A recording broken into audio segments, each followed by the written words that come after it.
eres increíble, todopoderoso, grande, eres increíble. Venciste las tinieblas, Cristo, exaltado estás. Oh, oh, oh.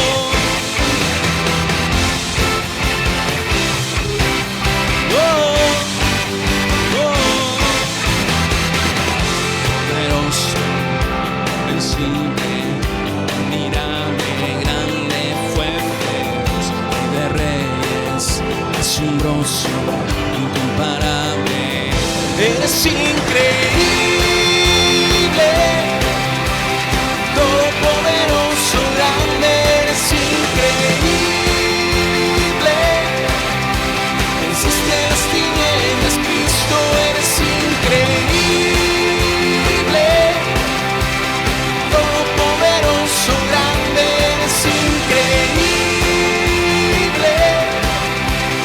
De las tinieblas, Cristo, exaltado estás. Oh, oh, oh.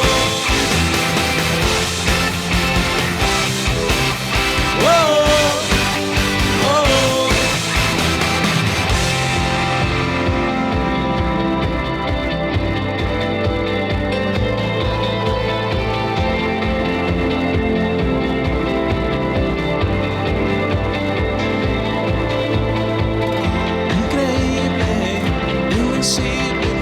Solo tú eres increíble, invencible.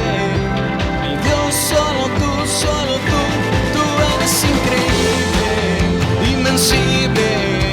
Mi Dios, solo tú eres increíble, invencible. Mi Dios, solo tú eres increíble, invencible. Mi Dios, solo tú eres increíble, invencible. Mi Dios, solo tú.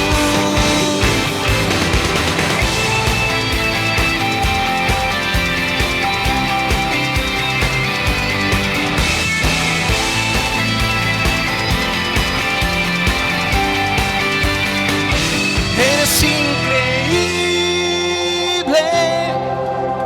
todopoderoso, grande, eres increíble. Venciste las tinieblas, Cristo, eres increíble, todopoderoso, grande, eres increíble. Venciste las tinieblas, Cristo, exaltado estás.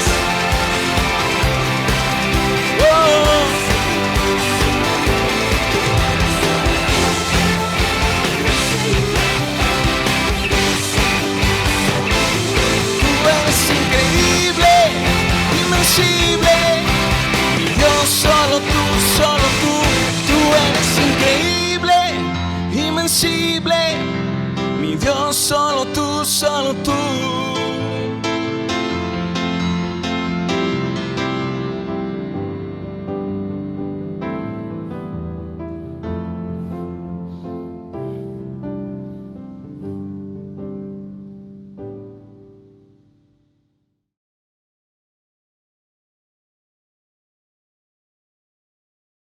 Un saludo muy cordial a cada uno de los que nos están viendo a este nuestro tiempo que hemos denominado nuestra iglesia en casa.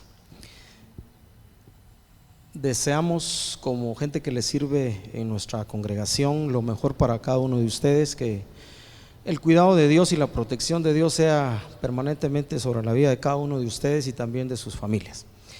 Iniciamos hoy un estudio corto de la epístola de Jacobo o Santiago. En la mayoría de Biblias está como la epístola de Santiago, y pues tendremos reflexiones en los diferentes capítulos, así que te animo a que durante estas semanas que vienen, probablemente nos lleve unas 5 o 6 lecciones, puedas estar leyendo esta carta. Apenas son 5 capítulos y tendremos la oportunidad de familiarizarnos con ella y con sus enseñanzas.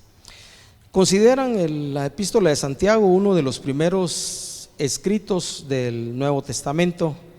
La mayoría la ubican entre los años 40, 60 después de la muerte de Jesús, y específicamente el año 45. Está dirigida esta carta a judíos, ¿verdad?, dispersos por la persecución en diferentes lugares en el Imperio Romano. Algunos de ellos probablemente fueron partícipes de la experiencia de Pentecostés y por diferentes circunstancias tuvieron que ir a la dispersión. El autor, como es Santiago, ¿verdad?, él se describe a sí mismo como siervo de Dios y del Señor Jesucristo. Así quisiera poner una base en cuanto al escritor Santiago, ¿verdad?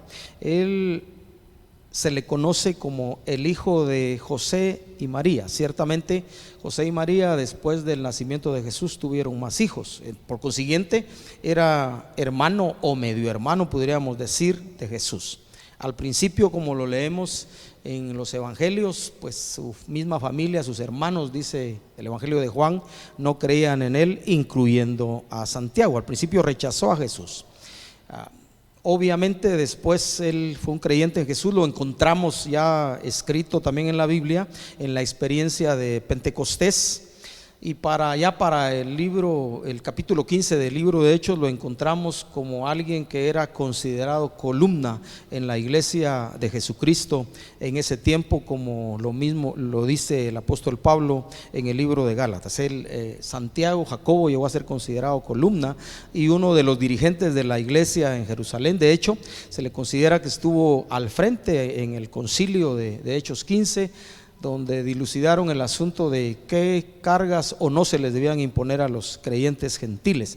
Así que es interesante que a mí me ha llamado mucho la atención cuando leo esta carta, a pesar del parentesco y poder haber tenido la libertad él de decir hermano de Jesús, él se describe a sí mismo al escribir como siervo de Dios y del Señor Jesucristo. Él podía entender esa relación de filiación, de hermandad con Jesús, pero a la vez podía reconocer en él a su Señor, a su Salvador, a su Redentor. Esta carta algunos lo consideran el Proverbios del Nuevo Testamento, y en realidad es un libro literalmente práctico. En una u otra ocasión he pensado y he escuchado a algunos decir que este es un libro del que uno no necesita hablar mucho, no necesita explicar mucho, porque en sí el libro es un mensaje práctico a los creyentes de la forma en que nosotros no solo creemos en Dios, sino esa creencia la demostramos a través de la vida, ¿verdad? Y otros señalan que uno puede encontrar en esta epístola de Jacobo y de Santiago las señales de la verdadera fe, pero también las señales de la falsa fe, si es que pudiéramos decirle así. Y es que creer en Dios, creer en Jesucristo y creer en la palabra de Dios es algo que debiera o debe demostrarse en la vida práctica, y por eso afirmamos y decimos que la carta de Santiago a estas 12 tribus que estaban en la dispersión es un libro práctico. Así que entremos en materia. Yo quisiera utilizar el capítulo 1 específicamente de esta epístola para hablar de 3 lecciones. Este no va a ser un estudio exhaustivo del libro de Santiago, pero vamos a ir sacando de cada capítulo algunas enseñanzas. La primera que quisiera mencionar en el capítulo 1 tiene que ver con el hecho de que Santiago nos enseña la actitud correcta ante las pruebas. Dice el versículo 2 de esta epístola: hermanos míos, tened por sumo gozo cuando os halléis en diversas pruebas. La primera vez que yo leí esto, honestamente, y releerlo, no me pareció nada absolutamente de gracia el hecho de que cuando yo pase una crisis, cuando yo pase una situación difícil, tenga que alegrarme, y dice sobrealegrarme, con sumo gozo por las pruebas, ¿verdad? Pero al seguir leyendo el siguiente versículo, se entiende la razón por la que el escritor da ese consejo. Dice: sabiendo que la prueba de vuestra fe produce paciencia. La prueba produce paciencia, la prueba produce carácter, y de una u otra manera, en uno u otro tiempo, nuestra vida individual, nuestra vida familiar, nuestra vida de ciudadanos, nuestra vida en el mundo entero va a ser probada, como en este caso, ¿verdad? Ya después de tantos días, de los que han tenido que quedarse en casa todo tiempo, algunos hemos tenido la oportunidad de salir a hacer algunas actividades, ya está siendo una prueba para el corazón, una prueba para el carácter, una prueba para los sentimientos, una prueba para lo que creemos, el quedarnos en casa y ponernos a pensar cuándo va a pasar toda esta situación, porque en Guatemala, en medio de que, entre comillas, hemos dicho estamos bastante bien, en los últimos días los casos se han multiplicado, de COVID se han multiplicado mucho, y entonces tenemos que cuidar el corazón para que no entre la zozobra, para que no nos entre demasiada inquietud, sino aprendamos que la prueba tiene el sentido de sacar lo mejor de nuestro corazón ante la vida y ante los demás. Necesitamos en ese sentido la actitud ante las pruebas, gozo ante las pruebas, una actitud y una disposición para aprender. Lo importante en medio de las circunstancias difíciles de la vida es que nosotros lo aprovechemos para aprender, lo aprovechemos para crecer y poner en práctica lo que hemos aprendido de la palabra de Dios. Las pruebas producen paciencia, los tiempos difíciles producen carácter, y en la medida que tú y yo respondemos a esas circunstancias, estamos mostrando lo que creemos en el corazón en cuanto a Dios y su palabra. La paciencia es una virtud que, como parte del fruto del Espíritu, tú y yo tenemos que desarrollar y cultivar permanentemente. Y el mismo libro de Santiago, es curioso que después de eso dice que tenemos que pedir sabiduría a Dios cuando estemos pasando tiempos difíciles, para que la paciencia haga su obra perfecta, y vamos a necesitar mucha sabiduría de Dios para pasar en los tiempos difíciles. La segunda cosa que quisiera mencionar de este primer capítulo, el segundo tema que quisiera tocar, tiene que ver con el hecho de que Santiago nos enseña el origen de la tentación. La tentación no es una prueba, claro que sí, pero en este sentido se manifiesta la tentación como una inclinación del corazón a pecar. A diferencia de las pruebas que son parte de la vida diaria, en el caso de la tentación son circunstancias o inquietudes en nuestro interior que vienen a la vida y que, si nosotros no cuidamos, pueden llevarnos a pecar. El escritor dice: bienaventurado, versículo 12, capítulo 1, versículo 12, bienaventurado el varón que soporta la tentación, porque cuando haya resistido la prueba, la tentación también es una prueba, recibirá la corona de vida que Dios ha prometido a los que le aman. Y luego dice Santiago: cuando alguno es tentado, no diga que es tentado de parte de Dios, porque Dios no puede ser tentado por el mal, afirma el escritor, ni él tienta a nadie. Y luego dice: sino que cada uno es tentado cuando de su propia concupiscencia, deseo, es atraído y seducido. Y luego dice: entonces la concupiscencia, esos deseos que tenemos malos en el corazón, después que ha concebido, da a luz el pecado, y el pecado, siendo consumado, da a luz la muerte. La tentación en sí no es mala. Lo negativo, lo malo es ceder a la tentación y entonces nosotros pecar. Y el escritor presenta la tentación, esa prueba de la tentación, como un proceso, no algo que la mayoría de veces la tentación no ocurre de la noche a la mañana, aunque a veces ocurre en algunos instantes, sino en muchos casos es algo que es un proceso, y la Biblia lo presenta como una concepción, como un embarazo, y que después, en el caso del embarazo, después de 9 meses se da a luz a un bebé, hombre o mujer. En este caso, si nosotros damos a luz, después de ser tentados, lo que vamos a dar a luz es el pecado.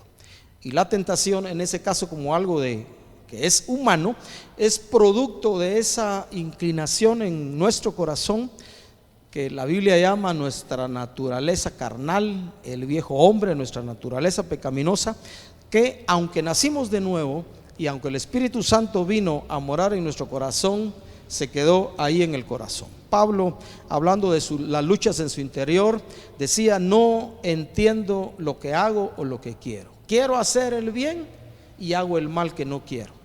porque se dio cuenta que había una lucha en su interior.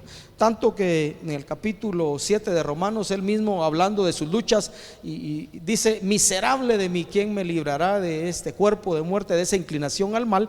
Y él mismo dice al final: gracias sean dadas a Dios por Jesucristo, porque en Jesucristo tú y yo, y por medio de la palabra de Dios, tendremos la oportunidad de recibir sabiduría, gracia y fortaleza de Dios para vencer la tentación. Recordemos, no toda tentación que viene a nuestra vida es humana. Dios no nos tienta para que pequemos. Dios no puede ser tentado por el mal, ni Él tienta a nadie. La tentación, la lucha, la inclinación a pecar es algo que brota de nuestro corazón. Recordemos lo que Jesús dijo, hablando de contaminarse. Dice: no es lo que está fuera del hombre lo que contamina al hombre, sino del corazón. De dentro del corazón salen los malos pensamientos, los herejías, los adulterios, las fornicaciones y todas esas cosas de la carne que nos inclinan, que nos pueden llevar a pecar. No nos ha sobrevenido, dice Pablo en su carta a los Corintios, ninguna tentación que no sea humana, que no sea de nuestra naturaleza, pero fiel es Dios, que proveerá, dice, juntamente con la tentación, el medio de salida para que podamos soportar. En otras palabras, cuando tú y yo estemos siendo tentados, tengamos la garantía y tengamos la seguridad que si le hacemos espacio a Dios por su Espíritu en nuestro corazón, su presencia en nuestra vida, Él nos dará la forma de resistir y vencer la tentación. Acordémonos también de lo que Jesús hizo cuando fue tentado directamente, en ese caso, por el diablo. Lo que Él usó fue la palabra de Dios. Escrito está, escrito está, escrito está. Mientras más conozcamos a Dios y su palabra, tú y yo tendremos más elementos de juicios para luchar contra esas inclinaciones del corazón, contra la tentación, y salir como vencedores, para que nosotros seamos vencedores en todo ese tipo de situaciones y seamos, como dice el escritor, bienaventurados aquellos que soportan la tentación. La actitud de gozo ante las pruebas, el origen de las tentaciones. Y la tercera lección que quisiera yo mencionar, o enseñanza de este capítulo 1, tiene que ver ya casi con el final de este capítulo 1, donde Santiago dice: pero sed hacedores de la palabra y no tan solamente oidores, engañándose a ustedes mismos. Es bueno oír la palabra, pero es mejor ser hacedores. La palabra de Dios cobra su verdadero sentido, las verdades de Dios, los mandamientos de Dios cobran su verdadero sentido en tu vida y en mi vida cuando no solo la oímos, sino la atesoramos en nuestro corazón, la hacemos parte de nuestra vida, y entonces nos convertimos en hacedores, es decir, gente que practica, que lleva a la práctica lo que aprende de Dios. Ser hacedores. Acordémonos de lo que Jesús también enseñó, hablando en una ocasión a los que estaban escuchando su mensaje y su palabra. Al que oye mi palabra, dijo, y la pone por práctica, y la pone por obra, y la hace, dijo Jesús, lo compararé a un hombre prudente que edificó su casa sobre la roca. Nuestra vida, nuestra edificación personal o familiar, la podemos hacer de diferentes maneras, pero lo que Dios espera, lo que Jesús esperado de nosotros, en base a lo que nos enseña en su palabra, es que edifiquemos sobre la roca, sobre las verdades de su palabra. Esa persona que edifica sobre la roca, dijo Jesús, edifica bien, es prudente y es sabio, porque sobre esa persona, porque construyó su vida, construyó su casa, esa es la figura, con un buen fundamento, y sobre la roca vienen los vientos, vienen las tormentas, y la casa resiste porque tiene un buen fundamento y está sobre la roca. Lo contrario ocurre a los que construyen sobre arena, sobre eso que se mueve frecuentemente. Vienen las pruebas, vienen las mismas crisis, y la vida de las personas, su edificación, su construcción, no resiste porque no pusieron un buen fundamento. Jesús lo dijo, Jesús lo pidió. Jesús le dijo a la gente: háganse gente sabia, escuchen mi palabra y llévenla a la práctica, y entonces las crisis, las tormentas, los tiempos duros de la vida, ustedes podrán sobrepasarlos porque están poniendo en práctica mi palabra. La idea de Dios y su palabra, el ser hacedores, es que no nos crezca la cabeza, No es solo que sepamos más, es que nos crezca el corazón, es que nos crezca la vida y tú y yo tengamos la oportunidad en cada momento de la vida y particularmente en los tiempos difíciles de poder saber que podemos sacar del buen tesoro de nuestro corazón las verdades de la palabra de Dios y llevarlas a la vida diaria. Este tiempo particular que nos está tocando vivir en Guatemala, a cada uno de nosotros en lo personal, en lo familiar, donde quiera que estemos, es una buena oportunidad para agarrar este libro, esta carta de Santiago. Recuerda, mi consejo es que lo leamos en este mes, estas semanas que vamos a estar reflexionando en él, y de aquí a un poco pues nos volvemos un poco más expertos en Santiago y vamos a ir sacando de él lecciones como estas, ¿verdad? La actitud de gozo y de alegría en medio de las pruebas, sabiendo que vamos a mejorar nuestra vida y nuestro carácter. El origen de la tentación, que Dios no nos tienta, y luchar contra nosotros mismos con la ayuda de Dios para vencer la tentación. Dios no nos va a tentar para pecar, nos va a probar nuestra vida, porque todo el tiempo, toda la historia bíblica es la prueba de su creación angelical, del ser humano. Jesús fue probado y venció, y tú y yo no vamos a escapar a esas pruebas de la vida, pero la idea es que Dios, que crezcamos en carácter y también afirmemos en nuestro corazón la realidad que necesitamos ser hacedores de la palabra, no como dice el libro de Santiago, oidores olvidadizos. En ese sentido, quiero terminar afirmando lo que dice el libro de Santiago, ¿verdad? Que la Biblia, la palabra de Dios, es como un espejo, donde tú y yo, como hacemos cada mañana, y algunos de nosotros más tiempo, porque nos gusta ver si estamos bien peinados, si estamos bien arreglados, ahí contemplamos nuestro rostro natural, nos damos cuenta que necesitamos limpiarnos algo, peinarnos y corregir nuestro parecer, cómo nos miramos. Así es la Escritura. Vamos a ella, observamos nuestro rostro, observamos nuestra vida, y entonces a la luz de Dios y su palabra, con la iluminación del Espíritu, tú y yo podemos decir: necesito arreglar esto otro, voy a cambiar esto, Dios me está confrontando con esto. Y entonces empezamos a ajustar nuestra vida, nuestras acciones, nuestra actitud, nuestro corazón, nuestra forma de ser y hacer las cosas a Dios y su palabra, y entonces nos convertimos en hacedores eficaces, aquellas personas que Dios bendice, gente prudente que mantiene siempre su vida edificada sobre la roca. Vamos a tomar un tiempo para orar. Si estás ahí con tu familia, acércate a ellos. Si eres padre, si eres madre, toma la mano, el hombro de tus hijos con toda libertad. Si estás solo, puedes tomar la misma actitud, y vamos a orar juntos y pedirle a Dios que nos dé gracia para estas cosas prácticas de la vida, nosotros poder tener la oportunidad, con la fortaleza y la guía de Dios, de llevarlas a la vida. Padre celestial, te queremos dar gracias por la inspiración que has puesto en tu palabra y esas enseñanzas prácticas, francas y abiertas de este escritor, de este hermano de Jesús, quien tuvo la oportunidad de ver de cerca la vida de su hermano mayor, y por consiguiente tener la autoridad posteriormente de saber lo que la vida cristiana demandaba de él, de los creyentes judíos, pero también de nosotros también. Queremos tener la mejor actitud de gozo en medio de la prueba. Queremos crecer, queremos ser pacientes, queremos vivir con esperanza, porque la esperanza no avergüenza. Queremos, Señor, reconocer las luchas de nuestro corazón, porque tú, Padre Celestial, sabes las cosas en que cada uno de nosotros somos tentados con frecuencia. Gracias porque tú no nos tientas, porque no eres tentado por el mal.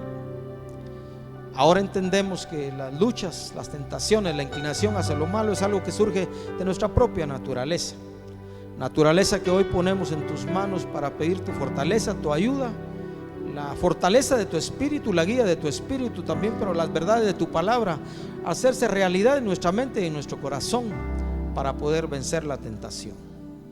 Y Padre, si alguno de nosotros necesita buscar ayuda para luchar contra la tentación, que tengamos la humildad y el valor de hacerlo, buscar tu ayuda primero, pero también la ayuda de otros que nos pueden ayudar. Y también, Señor, queremos llevar a nuestra vida esa realidad de ser no solo oidores, no solo aprender tu palabra, sino convertirnos en hacedores de ella. Jesús dijo que la gente que practicara, que hiciera, que obedeciera tu palabra, iba a ser gente prudente, que edificaría su casa sobre la roca. Y eso es lo que deseamos.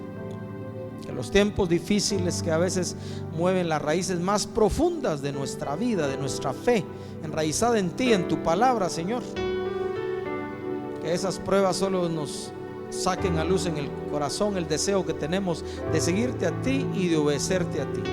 Y en aquellas cosas, Señor, que descubramos que estamos siendo débiles, que estamos fallando, también nos acerquemos a ti y tú nos ayudes.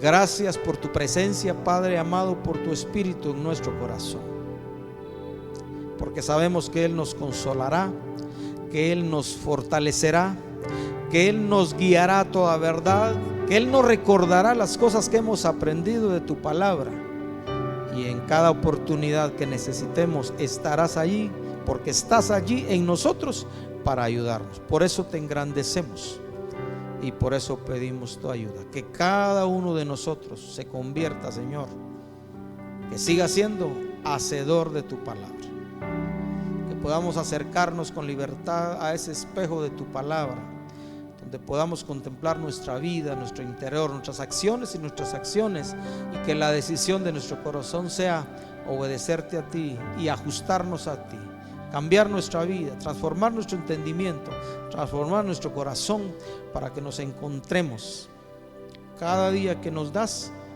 agradándote en todo. Oramos esto, Padre Celestial, en el nombre de Jesús. Amén. Que Dios les bendiga y hasta la próxima.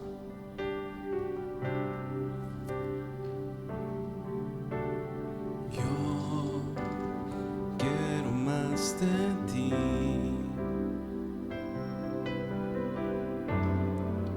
y habitar en tu presencia,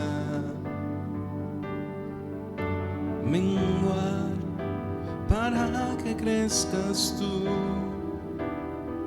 y cada día ser más como tú.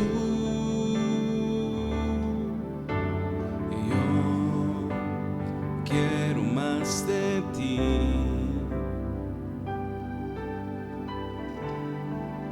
y habitar en tu presencia,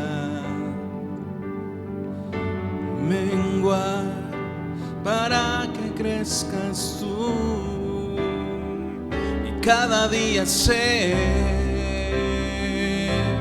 más como tú. Quebranta mi corazón,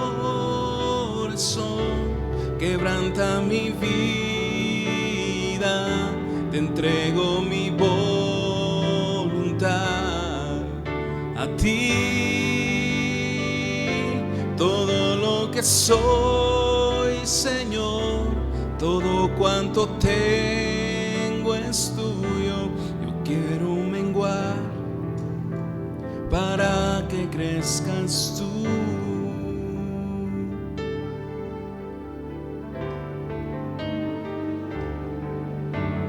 Yo quiero más de ti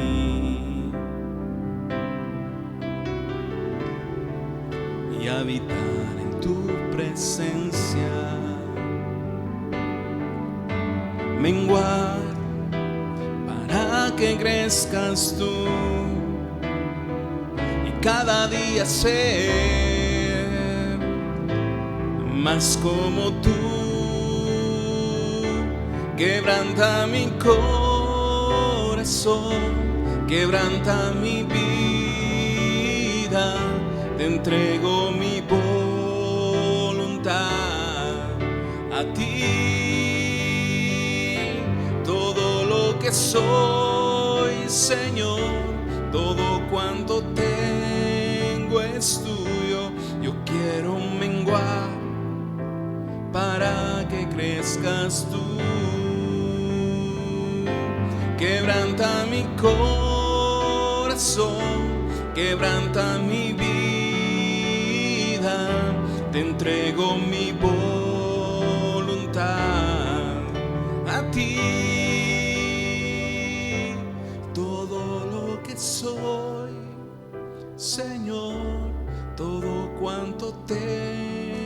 yugo es tuyo.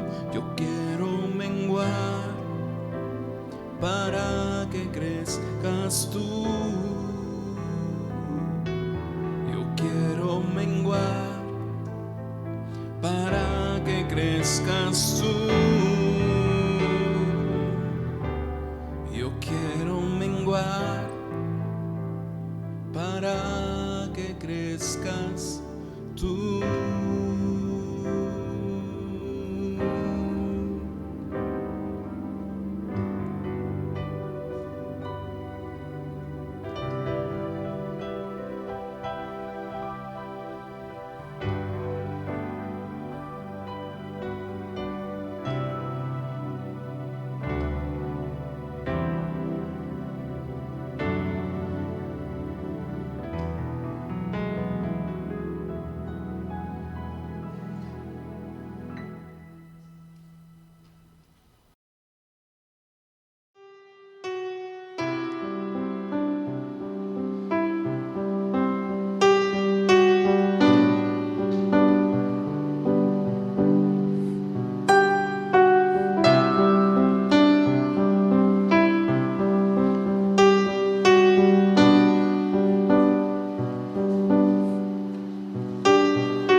Muros rodeando estoy, pensé que caerían hoy, mas nunca me has fallado, Dios.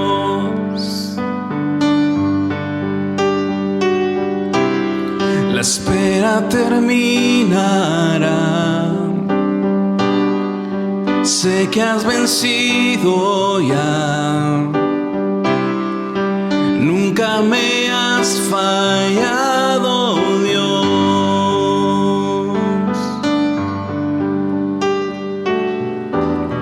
En ti confiaré, tu promesa sigue en pie, tú eres fiel, confiado andaré. En tus manos estaré, siempre has sido fiel.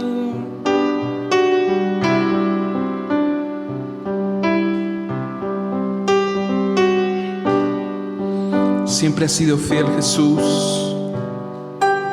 y lo serás.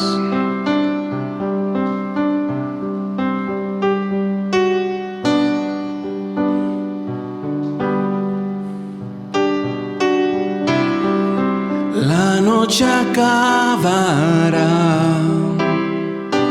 tu palabra se cumplirá, mi corazón te alabará.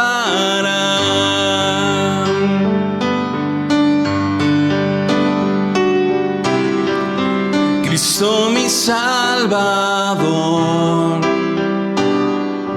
cúbreme con tu amor, mi corazón te alabará. En ti confiaré, en ti confiaré, tu promesa sigue en pie, tú eres fiel, confiado andaré, en tus manos estaré, siempre has sido fiel.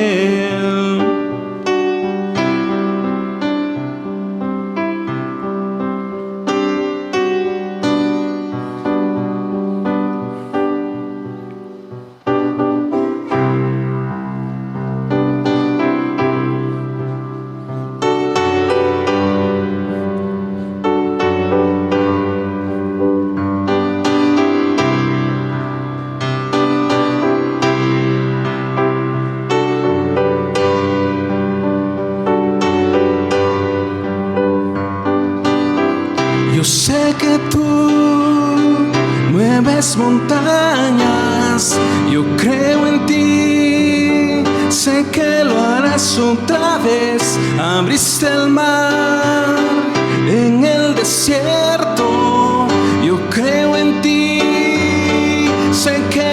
harás otra vez. Yo sé que tú mueves montañas, yo creo en ti. Sé que lo harás otra vez. Abriste el mar en el desierto, yo creo en ti. Sé que lo harás otra vez.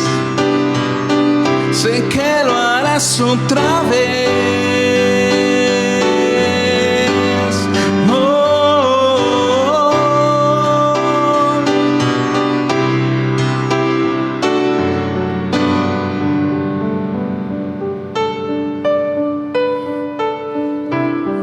En ti confiaré, tu promesa sigue en pie, tú eres fiel. Confiado andaré, en tus manos estaré, tú eres fiel. En ti confiaré, tu promesa sigue en pie, tú eres fiel. Confiado andaré, en tus manos estaré, siempre has sido fiel.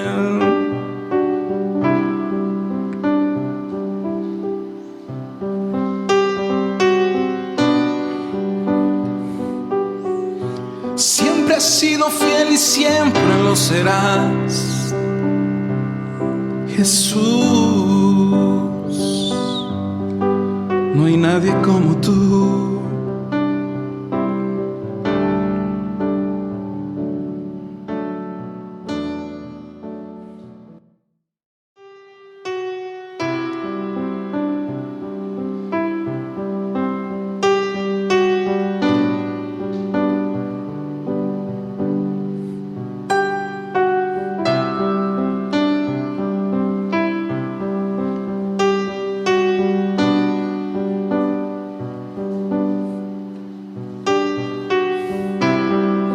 Muros rodeando estoy, pensé que caerían hoy, mas nunca me has fallado.